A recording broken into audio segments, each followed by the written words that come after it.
Dispora membeli tanah, data yang kami miliki itu pakai SK 10 bodong Bang, dari PT PEN 2. Kalau itu saya nggak tahu. Itu di luar pengetahuan kami. Di depan petun dinyatakan bahwa sertifikat hak pakai nomor 2 yang dikeluarkan Kepala Kantor BPN Deli Serdang batal dan dihapus, dilepas menjadi tanah negara. Saya mau ingatkan, ketika ini terjadi persidangan, kemudian terbukti bahwa tanah ini tidak mempunyai legalitas yang kuat untuk diperjualbelikan, maka ganti rugi itu batal demi hukum. Pada saat kami mendata, mereka sebenarnya udah mau keluar, cuman nggak keluar ya, harus kita lakukan upaya paksa. Kita udah lakukan surat peringatan, sudah kita antar sebelum kita lakukan kegiatan hari ini. Kita sudah layangkan surat, udah kita kasih tenggang waktu, tapi mereka nggak keluar ya. Hari ini kita lakukan upaya paksa. Saya rasa itu aja yang bisa saya sampaikan, Pak. Bang, masalahnya ganti ruginya berapa Bang yang sudah disampaikan atau diterima oleh masyarakat Bang? Izin Bang, ini kan sudah dilakukan penilaian ya kemarin terhadap objek ini semua di tahun 2021 sudah kita lakukan. Jadi dia masing-masing beda-beda Bang, tergantung dengan jenis bangunan dan tanaman yang ada.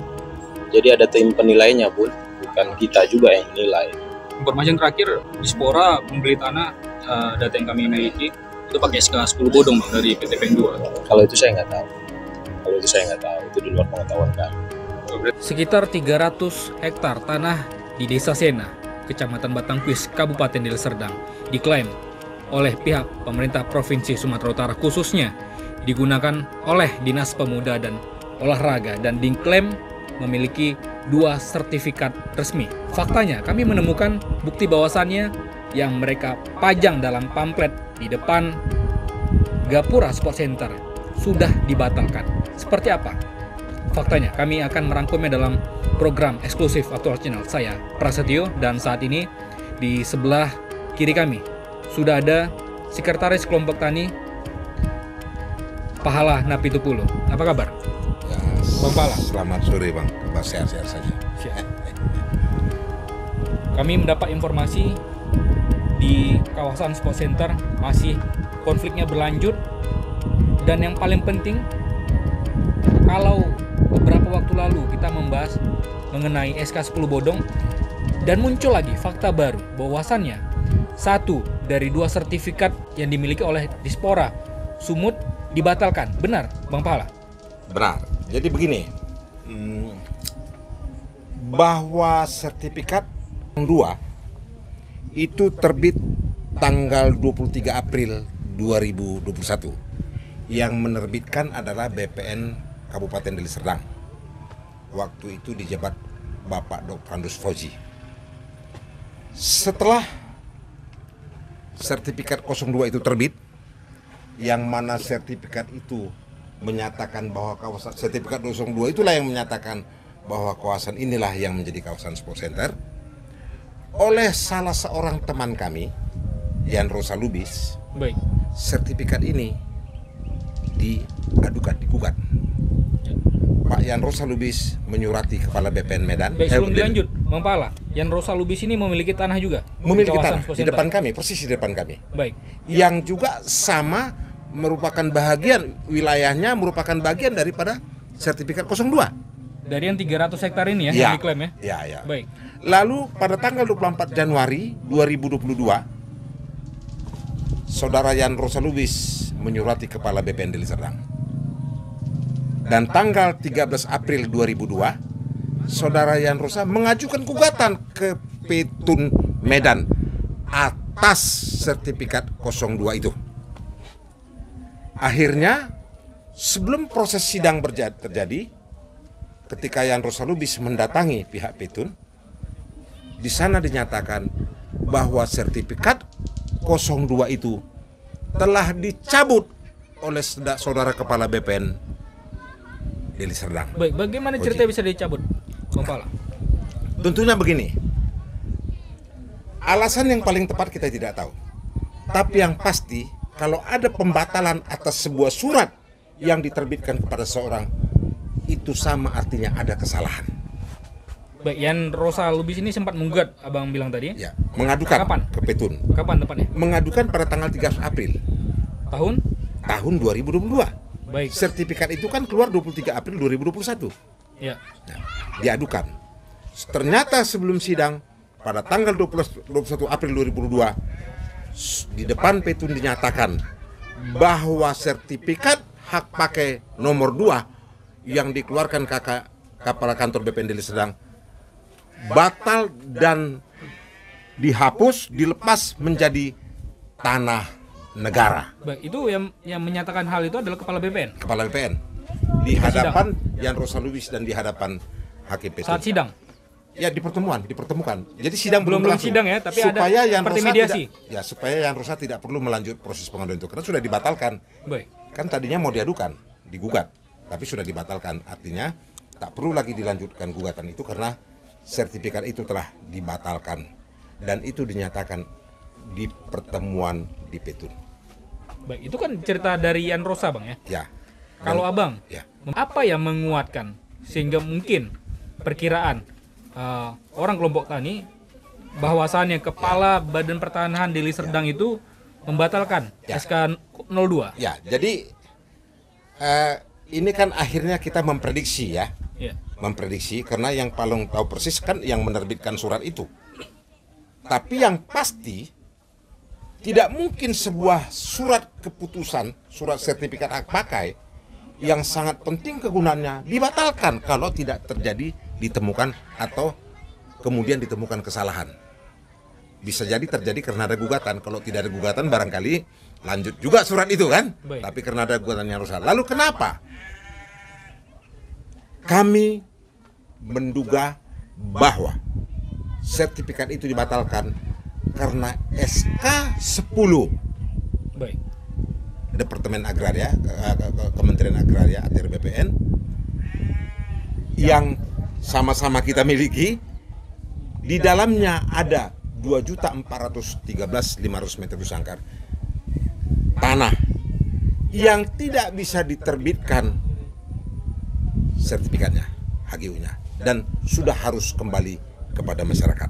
Nah, Baik, ada buktinya, Bang Pala. ini semua harus berdasarkan bukti. Ya, menarik sekali kalau cerita-cerita saja Ya. masyarakat tentu tidak Ya. percaya, Bang ya. Harus Saya- ada bukti. Ya, saya bacakan di sini. Jadi harus ada bukti bahwa dari luas tanah yang diusulkan oleh panitia B+ ini SK 10 loh. SK 10 yang sebenarnya jadi dasar mereka, Bang ya? Ya, Badan Pertanahan 2004 yang menjadi dasar dari penerbitan sertifikat ini. Tapi ini bukan HGU, Bang ya. Bukan. Baik. Ini kan SK, belum sertifikat hak, masih SK. Nah, di sini dinyatakan bahwa dari luas tanah yang diusulkan oleh panitia tim B+ Sumatera Utara pada tanggal 28 Januari 2002 dan seterusnya bahwa seluas 14.503.110 meter hektar di atas tanah Butuh Berimbar, Bandar Kelapa 3, Batang Kuisena, seluruhnya seluas 2.413 meter hektar terlampir. Ada lampirannya juga. Ada lampirannya. Baik. Nah, terlampir. Batang Kuisena, Pengkuran, Tertak, dan seterusnya.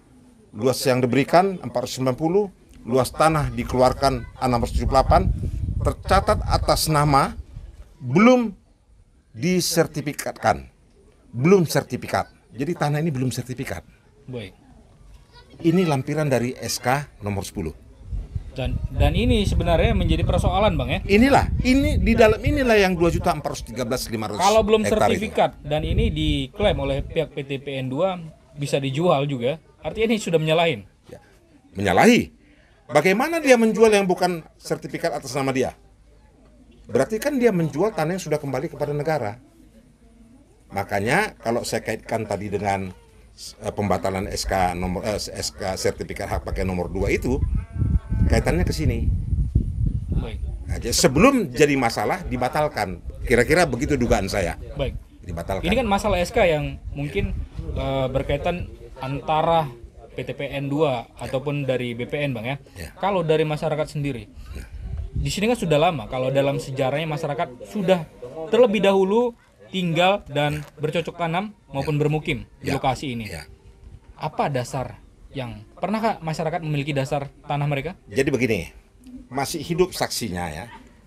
Ada kami ketemu di sini orang tua bahwa mereka dulu bertani semua di sini. Baik. Dahulu tahun-tahun 80-an. Dan mereka adalah pensiunan. Mereka punya RKPT. Ada kita simpan Apa itu, fotokopi. Bang? Semacam surat kepemilikan tanah. Namanya RKPT namanya. Nah, lalu mereka dipaksa diusir ke desa baru. Desa baru maksudnya desa mana? Ada desa baru di sebelah ini. Ya. Baik. Masih di kecamatan yang sama? Masih di kecamatan sama. Tetapi sebagian masih tetap bertani, sebagian kerja sini dan terus bertani di sini. Sampai dengan tahun 2017 kami rame-rame di sini. Akhirnya kami mencoba mengorganisir, membentuk sebuah kelompok tani. Lalu kami proses sampai dengan 2019 terbitlah sertifikat, terbitlah apa yang disebut dengan akte. Baik. Akte pendirian kelompok tani, dan kami lanjut prosesnya ke Kemenkumham, terbit lagi suratnya, urus ke Kesbang, ambil peta dari BPN, semua ada.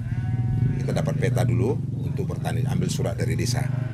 Itulah yang menjadi dasar hukum kelompok tani ada di tempat ini. Tahun 2019. Pada September 2020, pihak Dispora datang ke tempat ini menyatakan bahwa mereka telah membeli, katakan mendapatkan tanah ini dari PTPN 2 pada bulan April 2020. Ya. Jadi saya katakan, kalian belum jual beli, akte belum ada. Jauh sebelumnya kami sudah ada di tempat ini. Kenapa bisa muncul sertifikat hak pakai? Kasus masalah tanah belum clear and clean. Kalau mau terbit sertifikat hak pakai, sertifikat apapun namanya itu, lokasi tanah harus clear and clean. Itu syarat. Baik, sebelum saya lupa juga Bang, sebelum kami lupa, ketika sidang, tadi ada Abang sebutkan nama Yan Gugat. Rosa, Ya, Yan Rosa menggugat. Ya.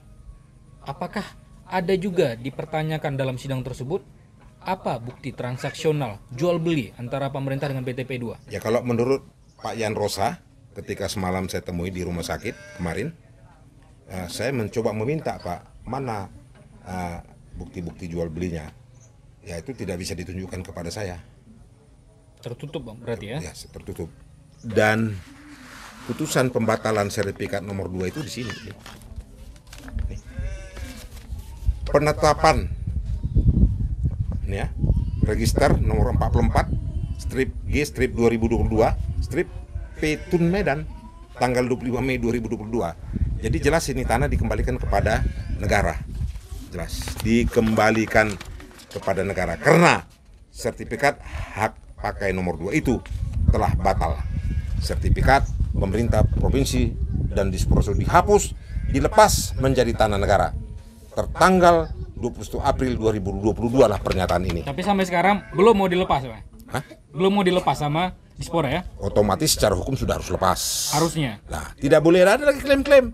Kita kan menghormati hukum, menghormati putusan. Ini putusan Petun loh. Jangan memaksakan diri. Nanti seperti kata Zainuddin Amali, Menpora, jangan sampai bermasalah. Baik, tapi sudah bermasalah Bang. Nah, kan? Baik Bang, Pala, tahan dulu. Tadi masalah Petun sudah selesai. Lalu kita ingin tanyakan juga. Tadi sudah ada Bang sebutkan bahwasannya kelompok tani sudah dilegalistaskan ke dalam sebuah akte notaris. Ya, dan Sebelumnya, ya. apakah ada masyarakat yang memiliki kekuatan hukum untuk mengelola tanah ini? Tidak ada. Karena tanah ini semenjak tahun 1965, 10 Juni 1965, oleh SK 24 tahun 65 dari Kementerian Agraria sudah dikembalikan kepada negara, sebagai tanah negara yang kemudian terlantar. Dan itu diperkuat oleh SK nomor 11 tahun 74 bulan Maret tahun 75 dari Kemendagri yang menyatakan tanah itu dikembalikan kepada, memperkuat, menyatakan tanah itu dikembalikan kepada negara. Dan tanah itu sejak itu terlantar menjadi digarap masyarakat. Tapi sebagian masyarakat ini diusir ke desa baru. Mereka sudah punya KRPT. Nah, kemudian pada tahun 80 masyarakat kembali bertani di sini secara sporadis. Baik. Ya kan? Di sini setumpu ada jagung, ada gitu kan, secara sporadis. Dan akhirnya pada tahun 2017 kita pikir ya sudah, kita organisir saja sebuah kelompok tani mulai tahun 2017. Dan kita cecahkanlah lewat akte pendirian pada tahun 2019. Ya. Dan sebulan pada waktu yang relatif singkat disahkan di Kemenkumham Ya. pada tahun 2019 juga. Ya. Bang Pala, kami tertarik dengan ada seperti identitas kepemilikan tanah, Bang, ya, dahulu ya. Ya, Sebelum pendudukan. ada akte notaris Ya, yang dibuat oleh kelompok tani. ya. Apa nama lengkapnya, Bang, sebenarnya? Jadi dulu di tempat ini petani-petani itu mempunyai legalitas. Ya. Yang Berupa- mengeluarkan Yang mengeluarkan adalah pemerintah setempat lah ya. baik. Jadi, Resmi tapi, Bang, ya? Resmi, ada undang-undang mengaturnya, Undang-Undang Nomor 8 Tahun 1954. Baik. Nah, nama kartunya Kartu Tanda Pendaftaran Pendudukan Tanah. Baik, ini, Bang, ya. Ini ya, ini. Oke, baik. Nah, ini kartunya. Boleh kita tunjuk ke Atas apa, Bang, ya? atas dasar inilah petani-petani bertani di daerah ini. Ya, baik. Jadi ini saudara yang disampaikan oleh Bang Pahala tadi, kartu tanda pendaftaran penduduk tanah. Ya. Ini seperti Pendudukan.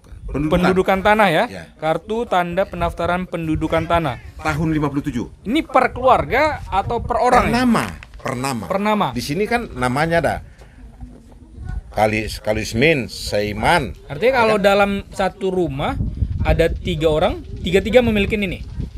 Itu kita kurang tahu. Tetapi setiap petani di sini yang mempunyai wilayah di sini, dia diberi legalitas. Berarti yang hanya memiliki tanah, Bang, ya? Ya, memiliki dan pendudukan. Penduduk ya. Tidak hanya menduduki, tentu mengelola ya. Baik. Nah, ketika itu setelah merdeka kan masyarakat perlu pangan, perlu ini semua.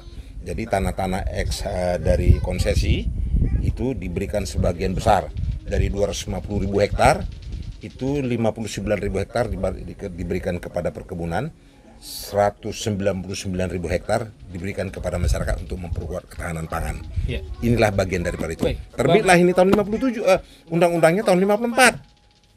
Undang-undang darurat Ya. nomor 8.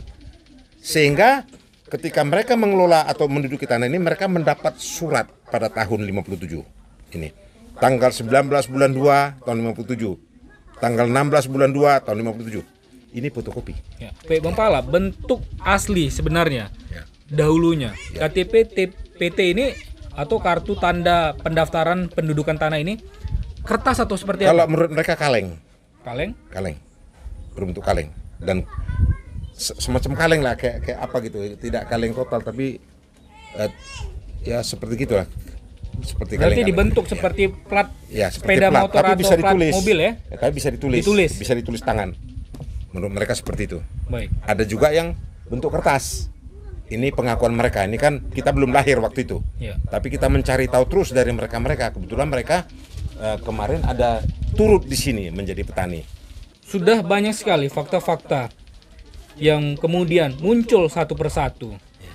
Lalu pemerintah Provinsi Sumatera Utara, khususnya Dispora, tetap melakukan ingin menguasai wilayah yang jelas yang memang tidak ada haknya lagi bagi mereka. Ya. Apa yang mungkin akan dilakukan oleh kelompok Saya mau ingatkan, jangan melakukan tindakan melawan hukum. Jadi jangan sampai ada gugatan terhadap perbuatan melawan hukum. PM.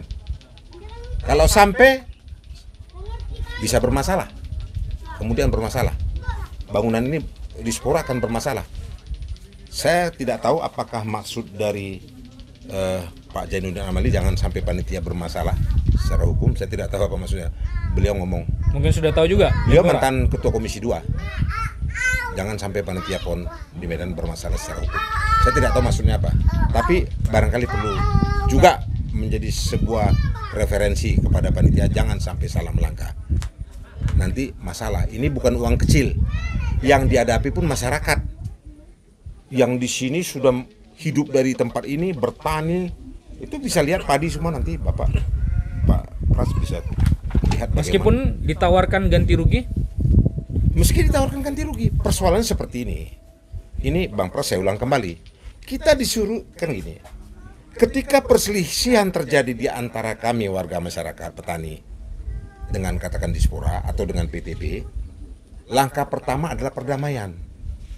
Itu kalau soal penyelesaian perdata tanah.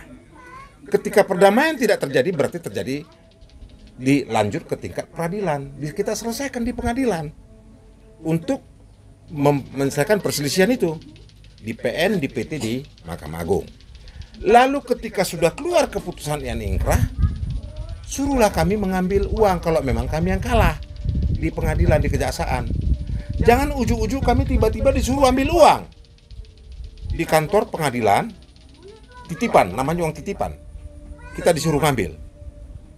Yang saya takut, begitu kita ambil sore ini, besok polisi sudah datang di rumah saya. Baik. Atas dasar apa Bapak mengambil ini? Saya takut jadi bahagian daripada rombongan koruptor. Ini dugaannya kan bisa gitu kan? Karena tidak tahu itu uang apa. Uang apa tidak tahu. Kita bilang uang titipan atas masalah tanah. Terjadi perselisihannya, ada perkaranya nggak ada. Kenapa Bapak ambil uangnya? Ini kan jebakan-jebakan seperti kan harus kita prediksi. Baik. Jangan sampai kita ya terjebak lah. Ini masyarakat selama ini kan nggak tahu-tahu tiba-tiba ambil saja bermasalah. Maka saya katakan seluruh petani, saya kasih pengajaran hukum, pendidikan hukum, katakanlah bagi-bagi pengalaman, jangan sampai terjebak secara hukum. Karena tanah ini pun masih bermasalah antara kita dengan panitia pembangunan. Baik. Itu. Baik, Bang Pala, terima kasih waktunya. Semoga pemerintah juga harusnya berpikir untuk menyelesaikan masalah ini dengan cepat, Bang Pala ya. Ya, tapi janganlah mengancam-ancam bongkar sana sini, rumah-rumah dibongkari, langsung sudah sebagian diganti rugi. Saya mau ingatkan, ketika ini terjadi persidangan, kemudian terbukti bahwa tanah ini tidak mempunyai legalitas yang kuat untuk diperjualbelikan, maka ganti rugi itu batal demi hukum. Yang rugi siapa? Negara. Ya. Ketika perselisihan ini sampai di pengadilan antara kami dengan pihak Pemprovsu, katakan panitia pembangunan sport center, lalu keluar putusan yang membuktikan bahwa lahan ini tidak mempunyai dasar hukum untuk diperjualbelikan dan pihak Pemprovsu atau panitia sport dikalahkan, lalu uang yang sempat diganti rugikan kepada masyarakat di sebelah sana itu, di sebelah barat itu akan batal demi hukum. Dan itu akan kembali diambil masyarakat. Karena itu kan tanah yang kembali kepada negara, tanah terlantar. Baik. Dan negara saat ini rugi 152 M. Jadi ini penuh teka-teki menurut saya. Jadi makanya saya tetap katakan kami duga kuat. Kami duga kuat. Kan kalau menduga itu hak kita. Ketika menduga juga harus punya dasar hukum. Ya kan? Baik. Kan tentu harus dengan data menduga. Nggak boleh sembarang duga. Tapi ketika membuktikan dugaan itu benar dan mau mengusir kami dari tempat ini, kalau mereka merasa benar, gugatlah kami di pengadilan. Jangan ujuk-ujuk usir, ini sudah kami beli. Nggak bisa lah. Nggak bisa. Itu dulu boleh lah waktu zaman-zaman dulu Pak Edi Rahmayadi masih pemerintahan zaman Pak Soeharto, ya kan? Ya, sekarang kan sudah era law enforcement, jangan lagi lah. Pak Edi Rahmayadi harus kembalilah kepada reformasi. Ya, jangan main paksa-paksa, suruh di sini datang Satpol PP, tempel-tempel surat. Kemarin lagi itu tahun 2020 ada di sini Brigif 7 pakai loreng. Untung Bapak Panglima baik, ketika saya surati langsung sepi baju lorengnya. Untung Bapak Panglima pada ketika itu tahun 2020. Saya terima kasih kalau beliau masih hidup. Baik, terima kasih Bang Pala. Ya. Kita harap semoga persoalan ini cepat menemui titik terang, Bang Pala ya. Ya. Sampai jumpa, saya